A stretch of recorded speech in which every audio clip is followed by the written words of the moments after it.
Magnéto présente Sur parole. Pensez tout haut.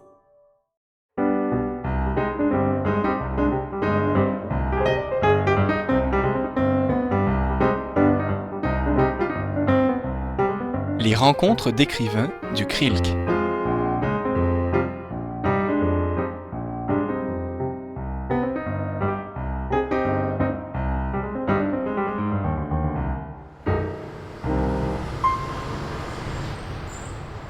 Bonsoir, je suis Catherine Cyr, professeure à l'UQAM en dramaturgie contemporaine.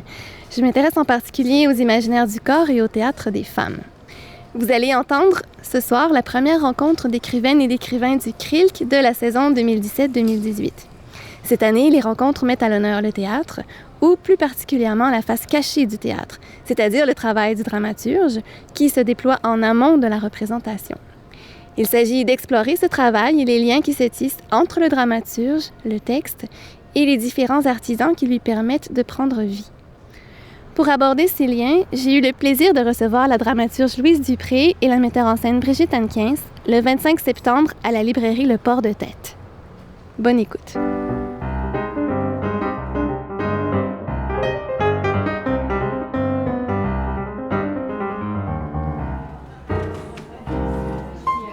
Bien, bonsoir à toutes et à tous.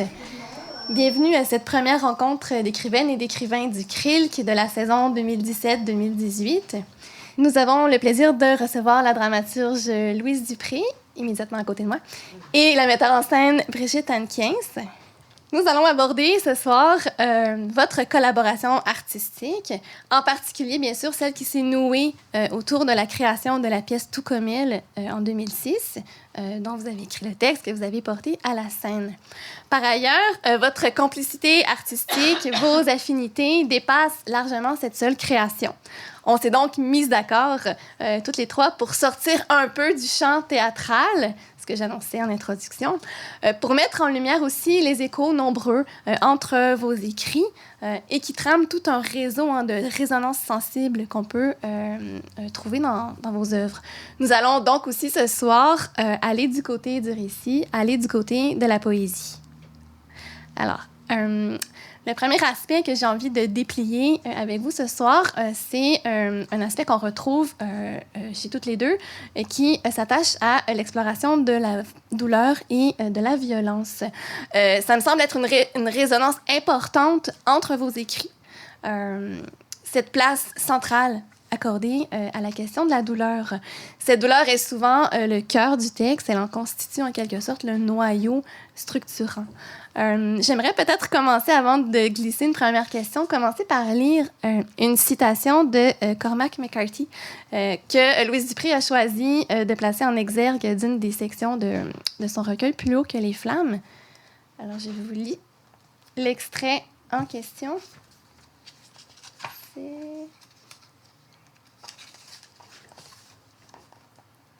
Ça va comme ci. Toutes les choses de grâce et de beauté qui sont chères à notre cœur ont une origine commune dans la douleur, prennent naissance dans le chagrin et les cendres. C'est beau, ça. Je trouve cette citation magnifique. Il écrit bien.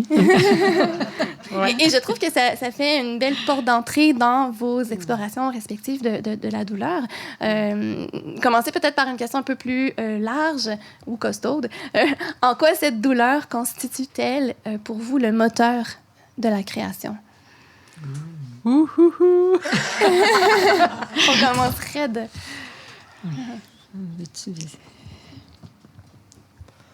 Mais en fait, peut-être que je dirais que j'ai d'abord été touchée par la douleur lue ou par les œuvres qu'il a déployées. On pense par exemple à Marguerite Duras, qui est une experte, non seulement dans la douleur elle-même, le livre, mais aussi ailleurs.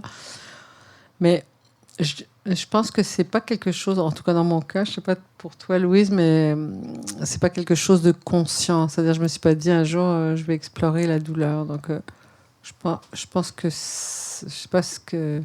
effectivement c'est quelque chose qui s'est imposé dans le travail. En fait, les œuvres qui m'ont intéressée, appelée parce que j'ai la chance de pouvoir faire ce que j'ai besoin de faire et non pas de répondre à des commandes de metteur en scène. Donc, les œuvres qui m'ont appelée mettaient en scène cette douleur-là.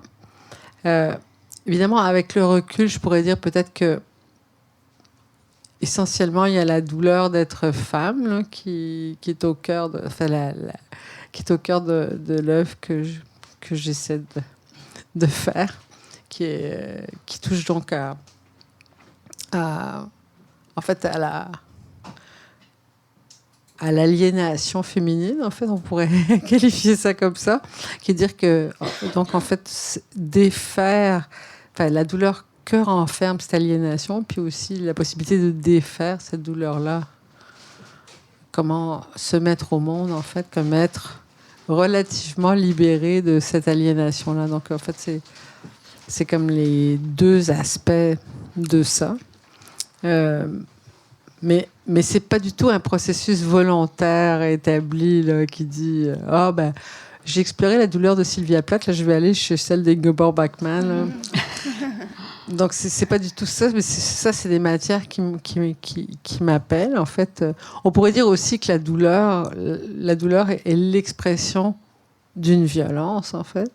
Donc en fait elle exprime le fait d'être opprimé de toutes les façons possibles, que ce soit au niveau de l'intime ou au niveau du domestique et au niveau de la collectivité, en quelque sorte. Donc, et au niveau politique aussi. Donc, il y a matière. Il y a matière abondante. Pour moi, les œuvres qui m'intéressent sont des œuvres qui abordent la douleur. Je ne dirais pas qui traitent de la douleur, mais qui sont construites à partir de la douleur. Et je ne me vois pas écrire si je n'écris pas à partir d'une douleur qui, évidemment, m'est personnelle, parce que je crois qu'on ne peut pas écrire à l'extérieur de soi, mais qui est plus large que la mienne. Brigitte parlait de la douleur des femmes. La question féminine, la subjectivité féminine est très présente dans ce que j'écris. Mais il y a aussi la douleur collective actuellement qui me rejoint beaucoup à cause de la société dans laquelle on vit et qui est une société justement où la douleur ne doit pas être dite. Hein. C'est une société où on doit rire, on doit s'amuser, on doit être heureux, on doit performer. Donc, c'est une société qui cache la douleur. La douleur est devenue honteuse, je crois. Et je crois que le travail des écrivains, des artistes et tout le travail de Brigitte, entre autres, au théâtre, est justement de faire ressortir cette douleur-là et de montrer qu'elle existe. D'ailleurs, dans plusieurs de vos textes, cette douleur, elle est précisément nommée. J'ai en tête le premier recueil de poésie de Brigitte Hankins où il y a un vers qui nous entraîne. C'est publié, ça? Vous avez trouvé ça? Oui. Je le cache d'habitude. Ça s'intitule « D'éclat de peine ». Et il y a un vers qui s'inscrit au cœur de la douleur. Et chez Louise Dupré aussi, quand on traverse les recueils de poésie, la douleur, elle est précisément nommée. Donc, il n'y a pas tout un système de métaphores, de périphrases. Il y a vraiment cette volonté, je crois, de faire saillir cette douleur et de la nommer précisément, de la faire exister, en fait. Mais en fait, si on est dans la douleur, c'est qu'on est... comment je dirais? On est dans un lieu authentique, en fait, pour la création. Parce que autrement, on est dans l'artifice, en fait. C'est ça. C'est pas sa propre douleur, la petite peine quotidienne, quoique l'un n'empêche pas l'autre. Mais je pense que c'est le lieu du crime, en fait, si je peux dire ça comme ça, là. La douleur. C'est-à-dire, c'est parce que sinon, tu parles de façon surplombante, tu exprimes les choses en te mettant...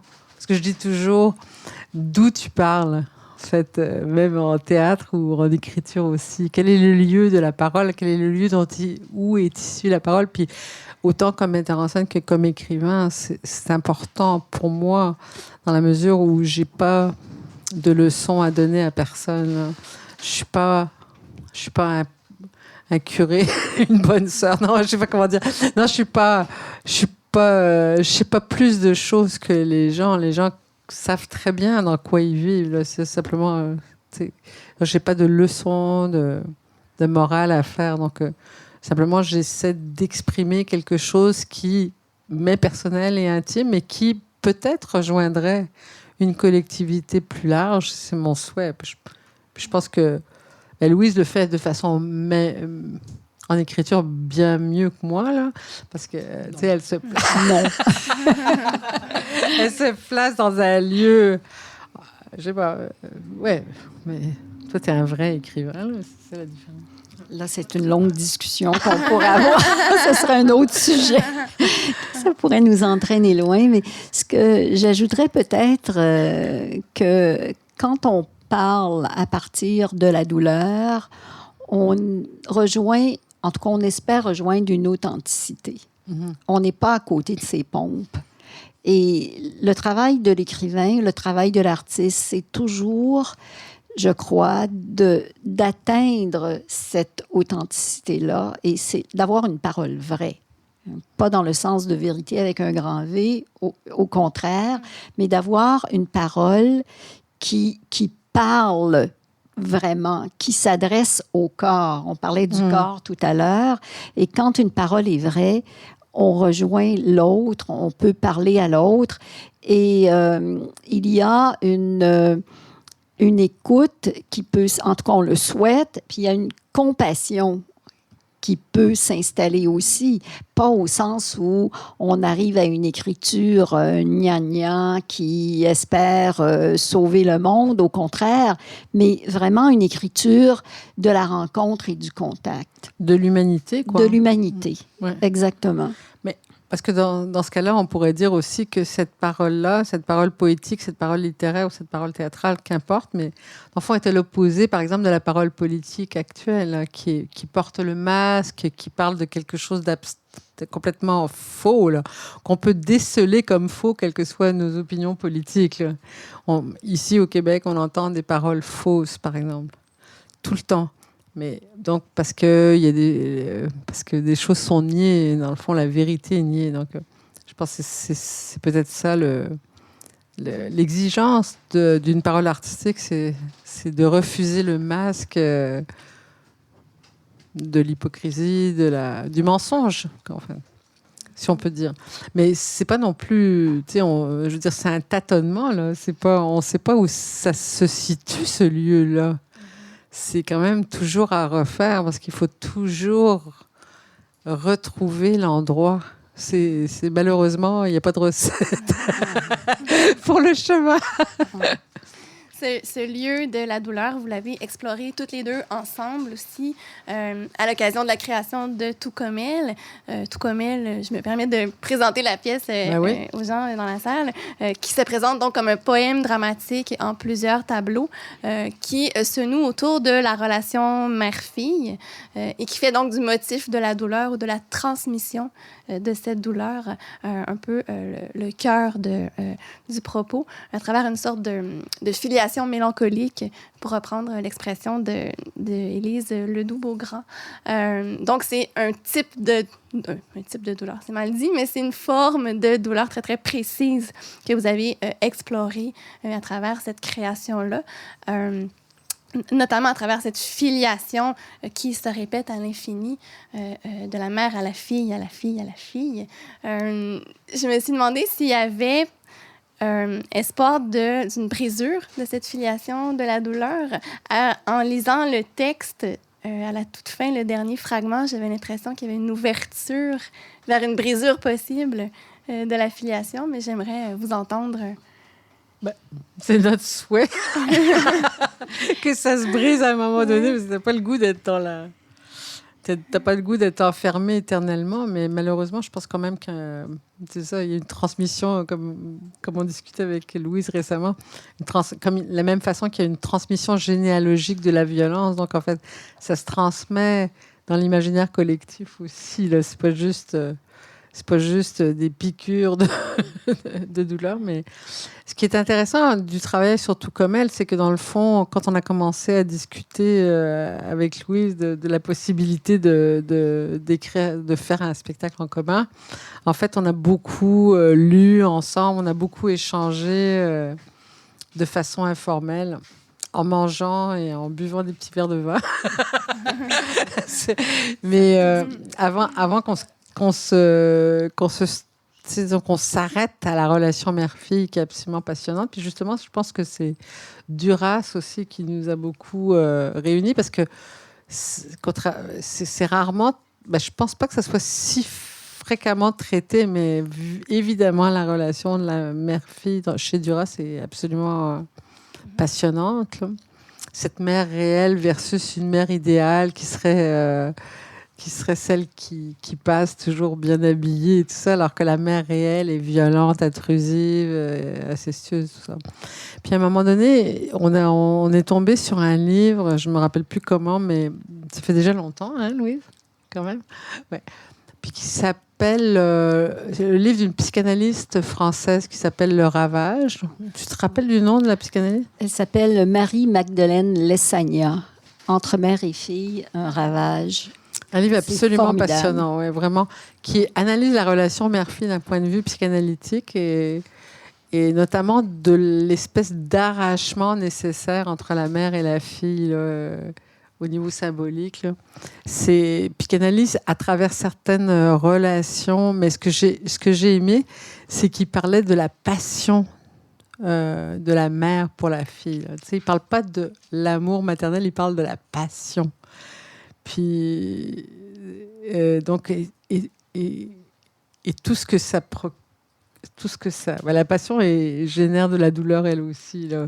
Puis, par exemple, il analyse à travers plein de modèles, notamment les lettres de Madame de Staël pour sa fille, puis la relation de la mère de Camille Claudel à Camille Claudel. Il y a plein d'exemples dans le livre. C'est absolument passionnant.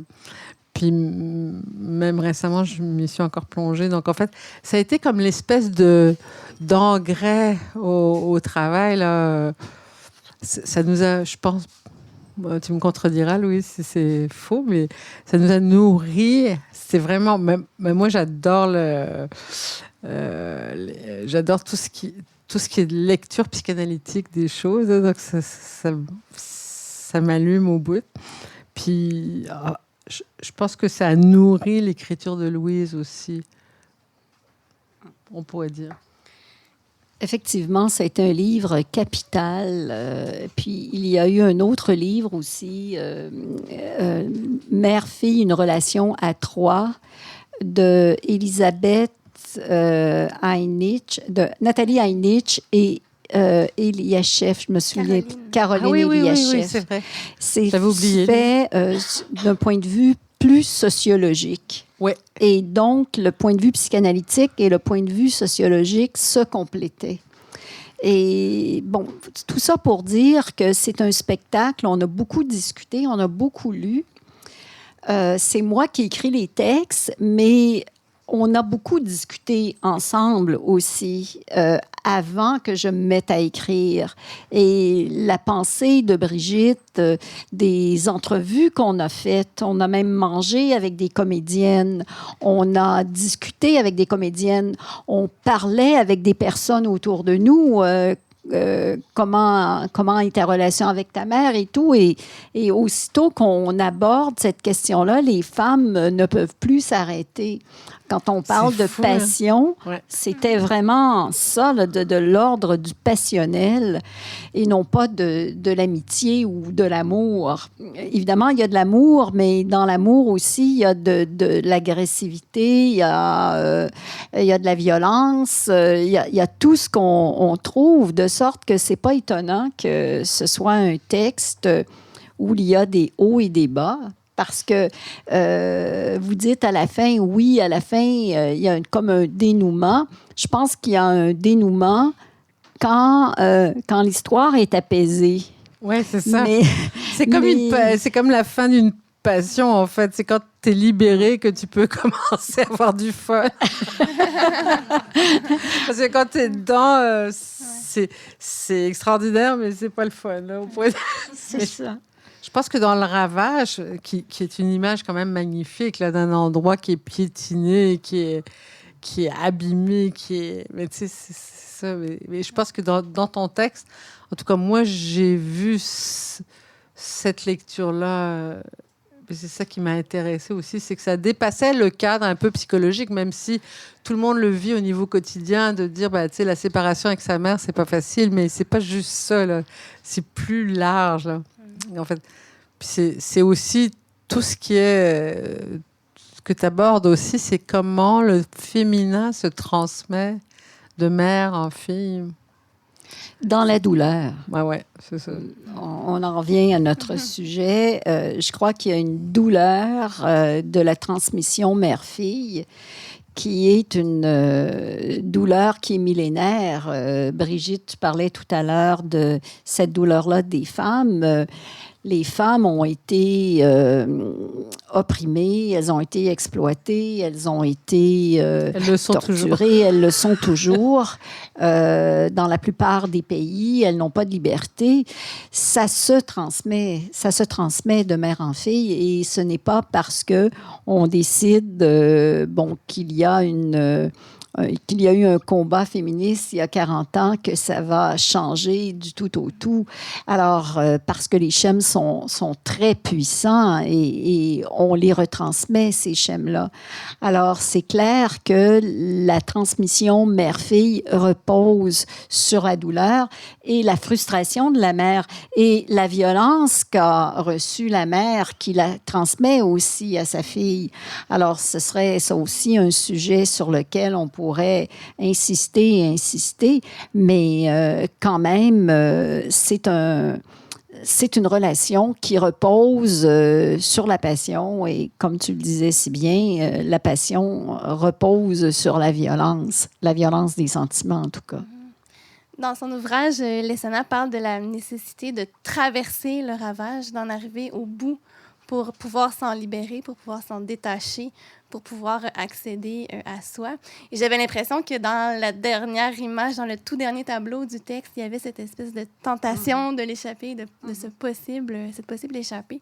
Si vous permettez, je vais lire un petit extrait. Est-ce moi? Est-ce bien moi, cette femme qui porte en elle toutes les mères du monde? Ou une fille anonyme qui apprend à se dresser contre la mort? Peu importe qui je suis, si je marche, si j'avance pas à pas dans ma solitude, peu importe mon nom si je ne succombe pas à la douleur indestructible des mères et des filles, si j'avance pas à pas, vivante de ma seule vie, comme dans un amour désormais libre de toute éternité. C'est beau, maudit. Oui. Oui. Puis je trouvais qu'il y avait cette idée d'une échappée possible dans le texte. Ben, il le faut dans le texte et dans la vie, puisque la littérature est... Je dirais pas que c'est un miroir de la vie, mais parce que la littérature doit ouvrir aussi sur la vie, au sens où... sinon... la douleur va devenir complaisance. Et ça, je pense que dans le théâtre que tu fais et dans les livres que je fais, puis dans les livres que tu fais, ni une ni l'autre ne cherche la complaisance, mais à ouvrir la douleur, en parler, mais pour l'ouvrir, pour s'en libérer d'une certaine façon. Je ne sais pas si tu es d'accord avec ça. Ouais, mais c'est pas simple, en fait, hein, parce que qu'est-ce que la complaisance, là, en fait, je pense que dans la création, il y a comme une traversée toujours de quelque chose. Mais comme on disait tantôt, c'est quand même toujours à refaire. Mais chaque création est une traversée chaotique, jamais tout à fait sereine, mais donc qui fait que tu dois plonger, tu dois y aller. Sinon, il n'y a rien qui se passe. Hein. Tout à fait. Lors du passage à la scène, cette énonciation de la douleur qui, dans le recueil, peut être associée à une seule instance énonciatrice, un personnage de fille qui devient mère.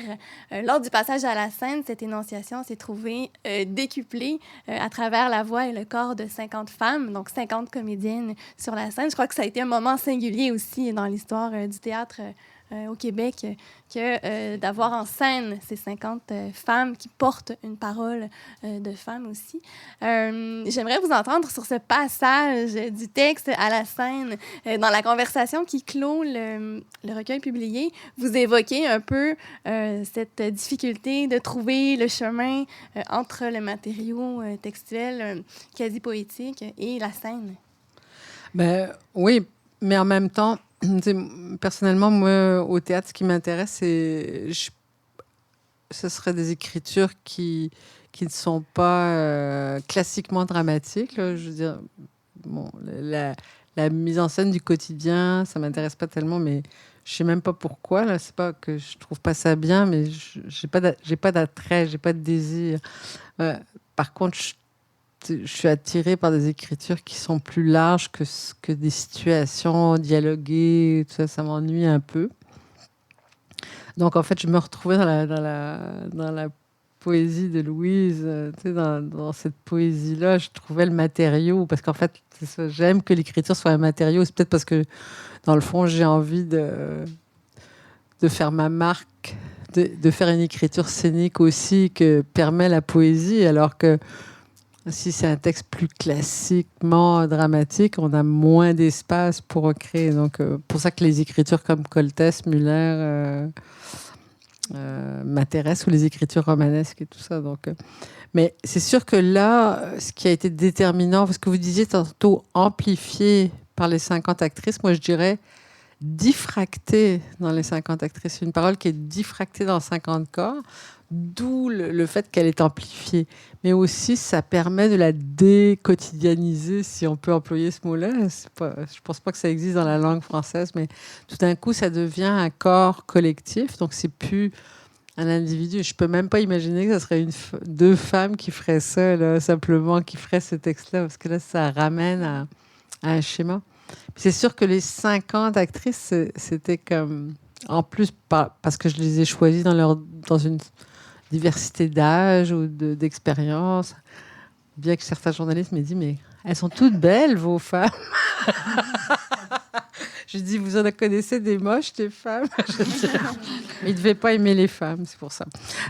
Donc, dans ces 50 corps, tout d'un coup, ça permettait d'atteindre un niveau tragique. Mais ça, c'était juste un pressentiment de ma part. Là. C'était pas...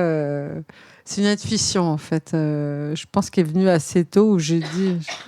Tu te souviens-tu, Louise, ou comment ça a marché, ça? Les 50 femmes... je me souviens qu'on mangeait ensemble et puis tu m'as dit il y aura 50 comédiennes. Et j'ai failli m'étouffer. L'arête de poisson est restée dans sa gorge. Je me suis dit, Sibylline va faire faillite. Alors, mais c'était un projet démesuré et puis tu l'as mené à terme magnifiquement. Alors, chapeau. Ah. C'est que le texte a trouvé son propre langage scénique aussi, à travers le travail de l'image, le travail des corps aussi. Il y a également eu un petit travail de greffe aussi, donc des paroles qui n'étaient pas inscrites dans le texte, mais qu'on retrouvait dans la pièce. Je me rappelle d'un moment très fort où chaque comédienne s'avançait, se nommait, disait « Je suis Evelyne, fille de Michel. Je suis Marie, fille de Jeanne. » C'était... D'entendre ces 50 femmes-là faire cette longue déclinaison, c'était magnifique. Là. C'était très... Oui, ben c'est ça. Il y a eu un long travail à partir du moment où Louise a donné le texte, a offert le texte. En fait, il y a eu un long travail d'élaboration du matériel scénique. Là. Beaucoup de discussions insensées. Il y en a qui sont filmés. Jean-Pierre a filmé pas mal du processus de répétition. C'est absolument passionnant à voir. On a tellement jasé, là, c'est inimaginable. Mais de cette parole-là, échangée entre nous, c'est ça, et sortie des images aussi, petit à petit, parce que on peut pas dire comment ça se passe littéralement, là, mais le spectacle, il a d'abord été construit avec un noyau qui était peut-être de 8 actrices. Il a été construit comme ça, donc on essaie tâtonnement, puis c'est comme ça qu'il y a des choses qui sont nées de la création, puis qui qui sont restés après. Puis je disais à Louis, c'est-tu correct si je rajoute une petite ligne? Puis on a aussi su couper aussi parce qu'il fallait pour la nécessité scénique, en fait. Ça. Mais Louise m'avait laissé complètement carte blanche, donc c'était le fun de pouvoir avancer là-dedans en toute liberté. En fait, je considérais que j'avais écrit le texte et que le livre tenait. C'est un livre et donc ça me donnait la possibilité de donner ce texte-là à Brigitte et de dire ce sera ta création. Alors, c'est son tout comme elle et j'avais mon tout comme elle aussi. Parce que je crois que il faut... je connaissais le travail de Brigitte que j'ai suivi depuis que Sibylline a été fondée. Depuis les tout débuts à Montréal, j'ai vu toutes ses représentations, toutes ses créations. Et je sais qu'elle a besoin, que c'est son travail d'avoir... C'est une créatrice, c'est pas une metteur en scène qui va appliquer un peu ce qu'elle voit, les didascalies qu'elle lit. Au contraire, mais elle va inventer, elle va refaire le texte. Et c'est ça qui est beau et c'est ça qui m'intéresse aussi. Il y a dans ce travail-là une importance accordée à l'exploration du corps, au langage du corps. J'aimerais qu'on aborde maintenant cette question-là du corps qui est assez présente, non seulement dans le travail scénique, mais aussi dans vos écrits à toutes les deux. Vous trouvez dans les écrits aussi? Ah oui, tout à fait. Vous allez voir. Ah, d'accord, pardon. J'ai des exemples. Je me tais.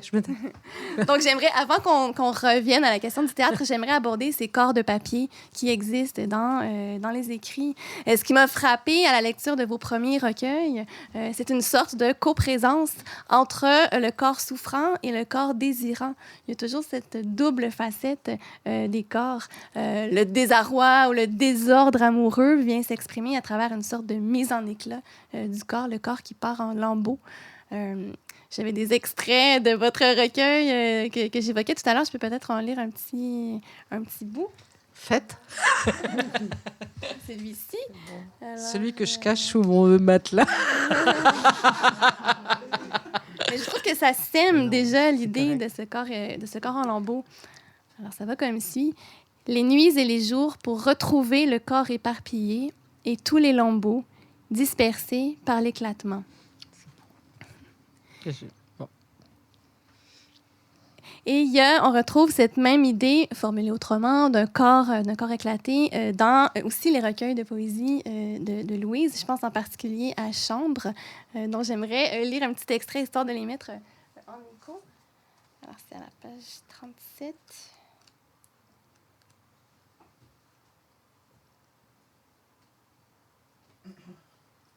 Ah, c'est pas la bonne page. C'est peut-être noir. Ah, c'est noir déjà. OK, voilà. C'est qu'il y en a tellement qu'on s'y perd. Je retrouvais plus le corps dans ce que je lisais.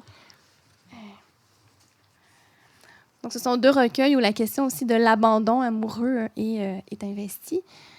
Alors, une femme ici s'étonne d'un état qui l'abandonne au hasard, s'étonne et s'inquiète de se voir voler en éclats, sans recours contre sa fragilité. Se sentir si frêle quand rien ne peut combler le vide. Voilà peut-être, dit-elle, l'intenable de la passion.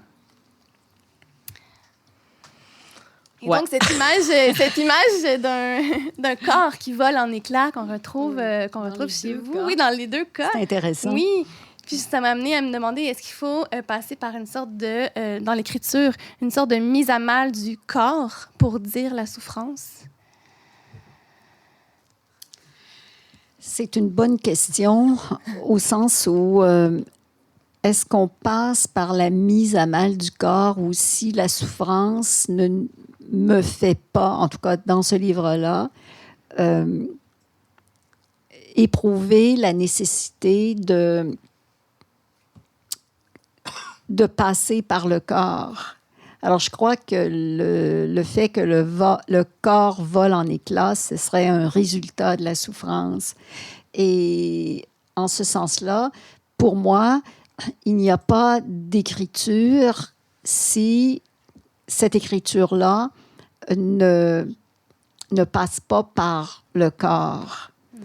Ça peut sembler redondant. Là, je vais essayer d'être plus claire. Le corps est-il une métaphore de la souffrance? C'est la question que je me pose en vous parlant. Alors, je vais continuer à réfléchir et puis peut-être que tu peux aborder cette question. Je sais pas. Je sais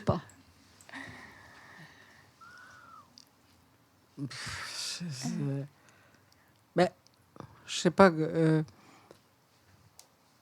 Moi, la seule chose que je peux dire, par exemple, c'est que le corps m'a toujours intéressée dans le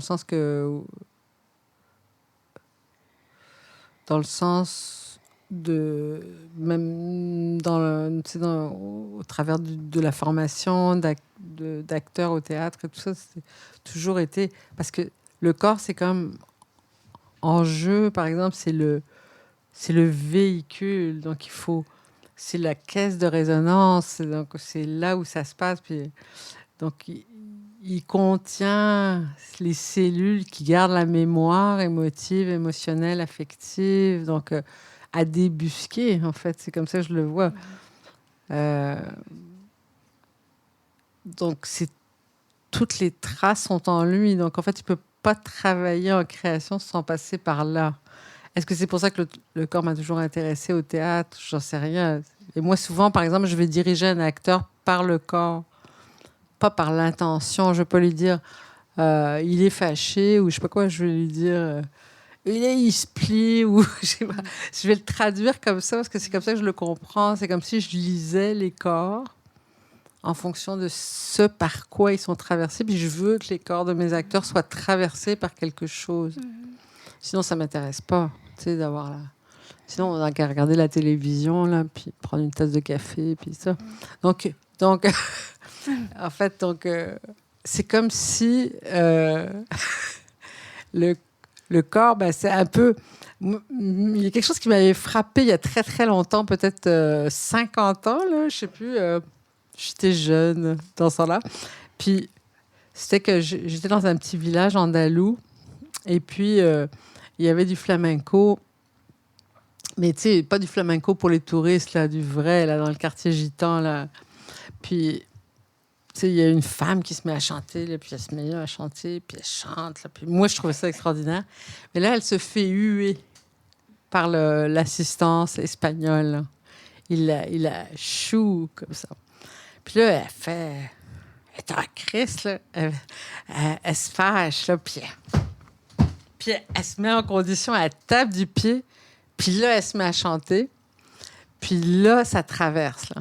Puis, en fait, c'est ce que Garcia Lorca appelle le duende, en fait. Donc, en fait, c'est comme un courant de la terre à l'auditeur qui passe par le corps. Donc en fait, le duende, je pense que ça s'applique à beaucoup de choses, autant à l'écriture qu'à n'importe quoi. Mais il faut que ça passe par le corps. Sinon, ça marche pas. Enfin, ça marche pas. Oui, ça marche pour certains, là, mais...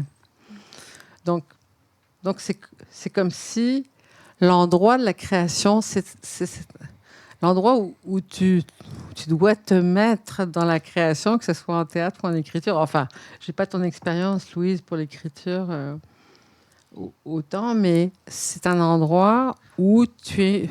D'une façon, tu es en connexion cosmique. Ton corps est en connexion cosmique. Je ne sais pas si c'est le mot qui convient, mais ou en connexion avec la Terre, l'univers, la douleur universelle, puis qui te traverse.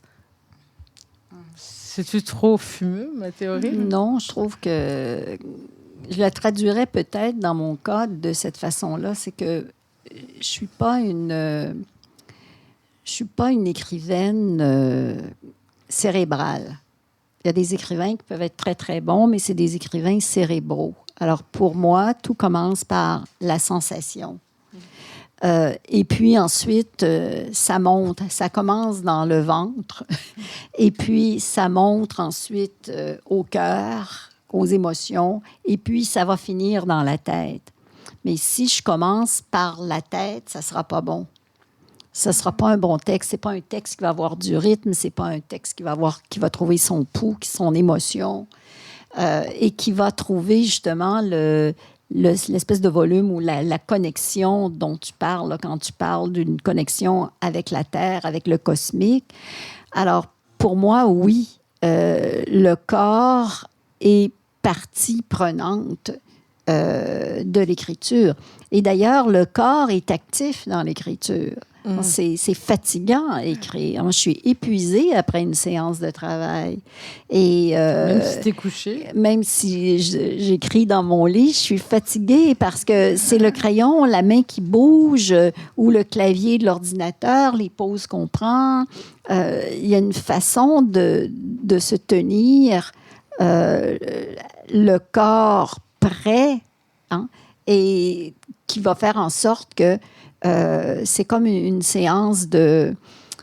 c'est comme une séance de spiritisme. J'ai jamais essayé, mais peut-être. Mais c'est de la haute concentration. Mais la concentration, pour moi, n'est pas dans la tête. Elle implique tout le corps. Tout le corps. Peut-être proche de la méditation, on pourrait dire, dans le sens de ce que c'est la vraie méditation, là. C'est-à-dire un état de disponibilité. Oui, disponibilité totale, corps et âme, et la création demande ça, constamment. Puis ça, je pense que ça, c'est commun au théâtre. En tout cas, c'est commun à la mise en scène et à l'écriture.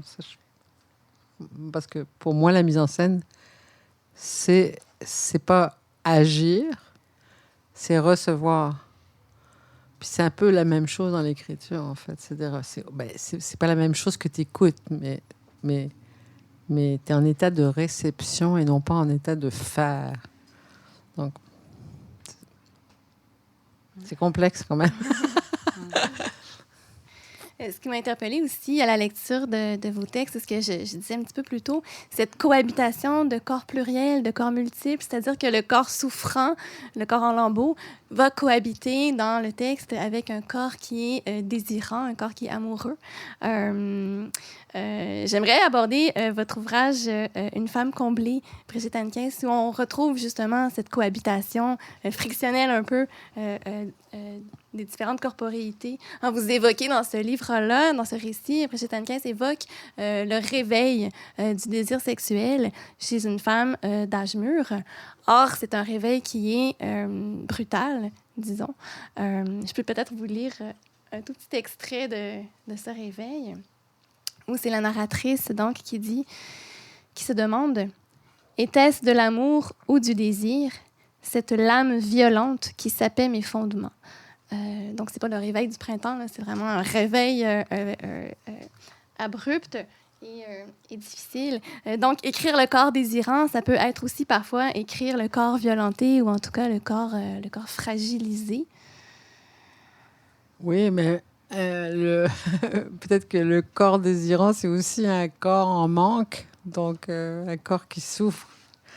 Parce que malheureusement, le désir trouve rarement un accomplissement à la hauteur de son aspiration, si je puis dire.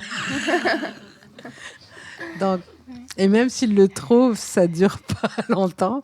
Puis en l'occurrence, dans Une femme comblée, c'est une femme d'âge mûr pour un camarade de son fils, donc c'est encore plus difficile pour les femmes, en tout cas, parce que les hommes peuvent toujours aller cueillir des petites demoiselles, ça a l'air. Donc c'est ça. Mais je pense que s'il y a une chose c'est ça, s'il y a une chose qui dans laquelle cohabitent le désir et la souffrance, c'est bien la sexualité, en fait. Par essence même. Parce qu'il y a comme une recherche de quelque chose qui... C'est ça la recherche de jouissance. De toute façon, il y a toujours comme un masque de douleur dans l'amour, en fait. Donc, ils sont pas loin.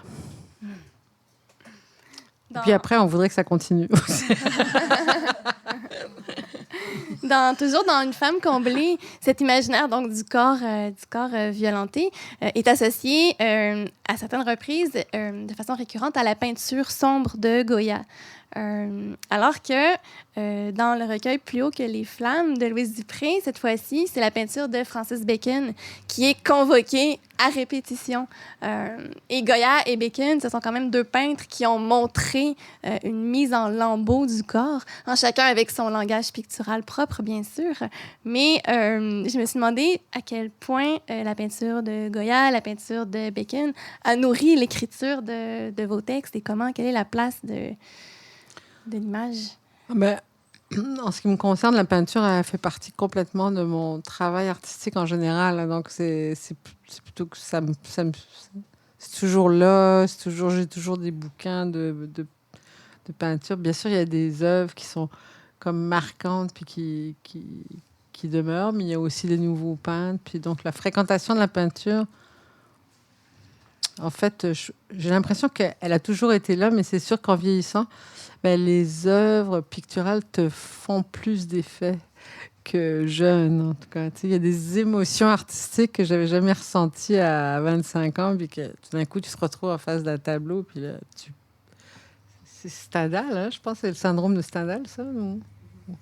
Mais, par exemple, Goya, c'est vrai qu'on voit des reproductions de Goya, mais quand tu te retrouves à Madrid, dans le musée, et puis que tu te retrouves en face des œuvres de Goya, et surtout celle de la fin de sa vie, là, c'est un choc incroyable. Donc, il y a des chocs artistiques, comme dirait Virginia Woolf, écrire, c'est être capable de recevoir des chocs. Je pense qu'elle dit quelque chose comme ça. Là, mais... Donc, c'est un peu ça. Puis donc, là, elle innerve mon travail en général, la création, je dirais. Mais c'est pas... Encore une fois, c'est pas littéral. Tu peux pas dire, de quelle façon ça se retrouve sur la scène, là, mais c'est juste comme de l'engrais, en fait.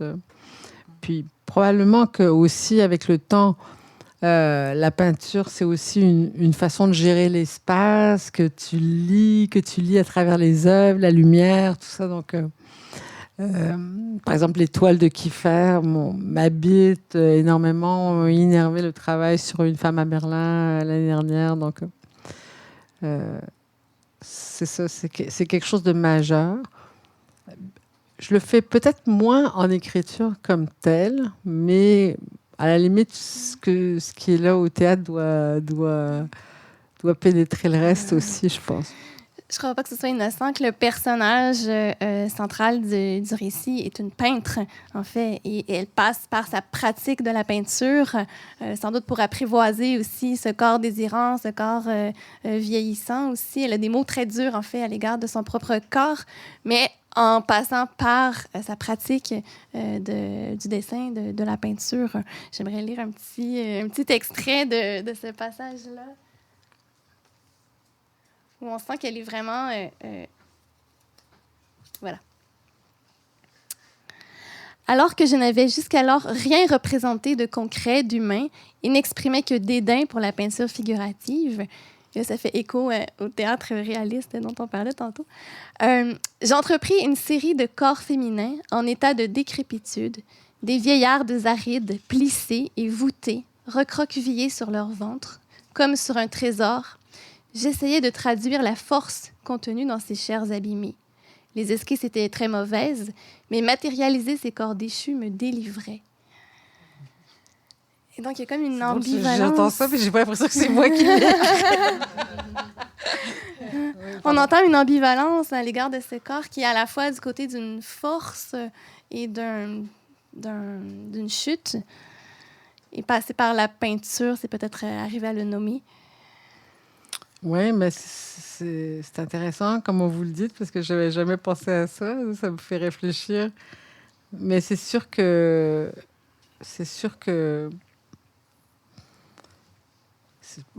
les femmes ont une détestation d'elles-mêmes transmise aussi de génération en génération. C'est incroyable quand même comment on déteste. On n'est jamais content de ce qu'on a. Je pense que c'est quand même essentiellement féminin. Mais c'est vrai qu'elle, c'est comme si en le projetant sur la toile, elle parvient à traverser cette détestation-là. Parce que finalement, on n'est jamais content, jamais à aucun âge. Là. comme femme, en fait. Plus jeune, on se pose des questions. Ouais, il y a trop de seins, il y a trop de trucs, il y a machin. Quand tu vieillis, ça tombe tout par en bas. Donc là, ça devient... c'est quand même déprimant. mais je fais des farces. Mais ouais, c'est ça. Je crois qu'elle, en fait, elle canalise dans l'œuvre, finalement, une douleur qui dépasse peut-être celle qu'elle vit dans cet amour-là, parce que c'est aussi, à un âge où tout d'un coup, l'idée de la mort commence à être présente, ou l'idée de disparaître et l'angoisse qui va avec. Et là aussi, donc en mettant ça sur la toile, c'est comme si elle structure cette douleur-là. Louise Dupré, j'avais relevé tout à l'heure la présence de Francis Bacon. Mais en fait, dans tous vos recueils, il y a une présence marquée de l'image. Si on pense aux recueils plus anciens comme Chambre, la photographie, elle est très présente. Dans Plus haut que les flammes, cette fois-ci, c'est la peinture. Francis Bacon est convoqué. Oui, Francis Bacon était le candidat idéal pour faire écho à ce livre-là, mais Anselme Kiefer aurait pu l'être aussi. Ce sont des artistes de la destruction. Mais il est arrivé un beau hasard. Pendant que j'écrivais Plus haut que les flammes, il y a eu à New York une très belle exposition Francis Bacon. Alors, je suis allée la voir et elle a vraiment nourri le texte. Alors, c'était pas seulement une idée que j'ai eue, ça s'est imposé. Et le processus créateur fait en sorte qu'il y a des beaux hasards comme ça qui arrivent, et ces hasards-là nourrissent le texte. Et c'est des hasards qu'on n'avait pas, évidemment, puisque c'est des hasards, ce n'était pas planifié, mais c'est pas des choses planifiées. Mais disons que généralement, j'ai quand même travaillé passablement, et je continue à travailler avec des artistes visuels. Et j'aime beaucoup accompagner leur travail ou qu'ils accompagnent mon travail. Et je trouve ça très stimulant. C'est très stimulant. Le travail avec des artistes donne à l'écriture, ou sans doute au théâtre aussi, une sorte de spécialité. Alors que le travail de l'écrivain, c'est un travail dans le temps. Je veux dire, c'est un art du temps, alors que le travail de l'artiste visuel, c'est un travail de la spatialité, donne peut-être la spatialité qui manque à l'écriture. Et je dirais le côté visuel qui manque à l'écriture aussi, parce que avec les mots, on est toujours dans l'abstrait. Mais là, quand on a, parce qu'on se figure, si on a vu Francis Bacon ou si on a vu Goya, on sait, ça nous touche. Alors, ça nous entre par les yeux, et ça s'adresse aussi à nos émotions. Alors, je trouve que c'est pas un complément, c'est pas une illustration, mais c'est vraiment un travail de collaboration dans mon cas.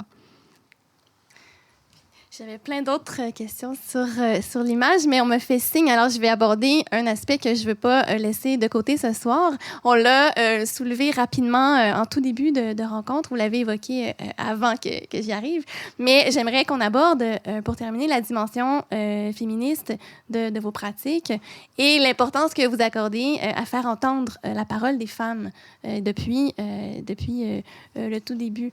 Donc, notamment, évidemment, dans Tout comme elle, qui a été votre collaboration. Dans cette œuvre-là, il y a véritablement l'énonciation de la condition des femmes, ou d'une certaine condition des femmes, assortie d'un désir dont on parlait tout à l'heure d'y échapper, de s'en défaire. Donc, j'aimerais vous entendre un petit peu plus librement là-dessus. Je n'ai pas une question très ciblée, mais revenir sur... Je pense que ça a marqué chacune de vos démarches, ce désir-là de porter haut et fort la parole des femmes. Oui, mais ce n'est pas non plus délibéré. C'est comment dire... dans mon cas, ce n'est pas je vais porter la parole des femmes. C'est pas revendicateur. C'est pas revendicateur. Je pense que ça accompagne un cheminement intime aussi, qui était quand même... une bataille, pour pour se mettre au monde, en fait, en tant que femme créatrice. Là. Peut-être que c'est plus sensible chez les gens de ma génération, là, quand même, là, parce qu'il n'y avait pas de modèle en avant, puis tout ça. Donc, c'était c'était un long et douloureux chemin, en fait, en quelque sorte. Mais après ça, c'est comme naturel pour moi. C'est pas oui, je suis féminine, j'ai toujours été, puis je comprends pas qu'on puisse ne pas l'être de toute façon. Là. Mais parce que pour moi, être féminine, c'est pas brûler son soutien-gorge, ça dépasse largement ça. C'est juste vouloir exister comme à part entière avec ce qu'on est et ne pas permettre que ce soit opprimé sous prétexte du genre féminin en quelque sorte. Donc, mais tu sais, c'est ça, j'ai pas appliqué une théorie à mon travail. C'est vrai que j'ai été beaucoup attirée par la parole des femmes, mais de femmes, je dirais, plus que des femmes. Là. C'est comme des écrivaines, mais c'était pas OK, maintenant j'ai fait Sylvia Plath, je vais faire Bachmann, puis maintenant j'ai fait Duras. Non, c'est venu de par puis peut-être aussi parce que d'une façon intime, je m'intéressais au processus de libération, donc en fait finalement et d'aliénation. Puis toutes ces femmes-là décrivent un processus d'aliénation. C'est comme si en les mettant en scène, petit à petit, je comprenais des choses, j'avais accès à des choses beaucoup plus larges là, dans ce sens-là. Est-ce qu'il y a eu un tournant au début de votre carrière? Vous montiez essentiellement des textes d'hommes, des univers masculins même, quand vous étiez... oui, c'est ça, mais à l'époque, la violence m'a toujours intéressée comme mécanisme, comme qu'est-ce qui se passe, à défaire, à démonter, à structurer, à organiser, à la faire sentir, à la rendre palpable pour le spectateur. Donc, peut-être que ça s'est trouvé dans des paroles masculines, mais ça exprimait ça. Par exemple, l'écriture de Jean-Marc Dalpé exprime ça, en fait, d'autres types de violences. Puis petit à petit, j'ai trouvé ce chemin-là à travers les femmes, mais maintenant c'est plus large aussi. Mais dans le fond, c'est le chemin vers la libération, on pourrait dire. Comment transgresser toutes ces choses qui nous immobilisent, en fait. Ce serait ça pour ma part. De mon côté, oui, je m'intéresse à la subjectivité féminine, pas de façon revendicatrice. Je peux être féministe dans ma vie, mais dans mon écriture, c'est autre chose. J'essaie de voir ce que pense une femme, ce que désire une femme, ce que cache une femme, ce qu'elle n'ose pas dire, ce qu'elle ne veut pas dire, pourquoi elle ne le dit pas, ce qu'elle ne sait pas d'elle-même. Et en ce sens-là, c'est venu comme ça parce que j'ai étudié en lettres et je me suis rendu compte qu'en sortant de ma maîtrise, je n'avais à peu près lu que des textes d'hommes. De très bons textes, là, de grands écrivains. J'ai toujours dit que j'avais une dette envers Flaubert. J'ai fait mon mémoire de maîtrise sur Fernand Ouellette.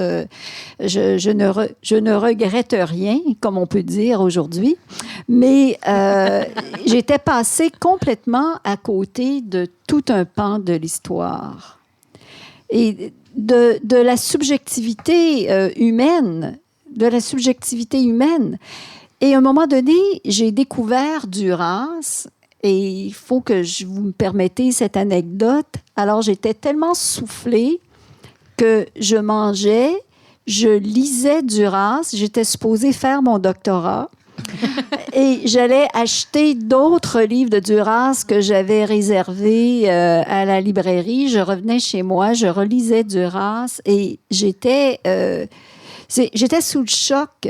Qu'une femme puisse dire ça, pour moi, Duras, c'est une écriture psychanalytique. Il n'y a pas d'explication. Elle ne nous dit pas pourquoi, parce qu'elle a vécu ça dans son enfance. C'est plus grand que ça. Et je me suis dit, on ne sait rien des femmes. On ne sait rien de la subjectivité des femmes et ça continue aujourd'hui. On sait très, très peu de choses. Et ce que je veux, c'est apporter ma toute petite pierre à l'édifice et essayer de mettre des mots sur certaines sensations, des sentiments, des impressions, des désirs féminins. Alors, je réussirais ça dans mon travail littéraire et je serais très heureuse. Mais tu réussis très bien, si je peux me permettre. Oui. Mais on ne se débarrasse pas de nos structures millénaires et Brigitte le rappelait tout à l'heure. Et récemment, dans une réunion, on parlait de la misogynie, puis quelqu'un a dit « Oui, les hommes sont misogynes », mais j'ai dit « Les femmes aussi, Ben oui. on est misogynes ». Je veux dire, on transporte avec nous des schèmes misogynes millénaires qu'on essaie de comprendre et de rationaliser et dont on essaie de devenir consciente. Mais la pauvre estime que les femmes ont d'elles-mêmes vient justement des schèmes qu'on transporte. Alors, il n'y a pas d'âge pour éprouver de la douleur. Et je pense que dans la société dans laquelle on vit encore plus de douleur. Parce qu'il n'y a plus d'espace pour la douleur, sauf dans l'art. Merci. Sur cette déclaration, on va s'arrêter. Merci beaucoup. Oui. Oups, bravo. C'est beau ce que tu dis. Merci beaucoup. Merci d'avoir été là Merci, avec nous. Merci à vous.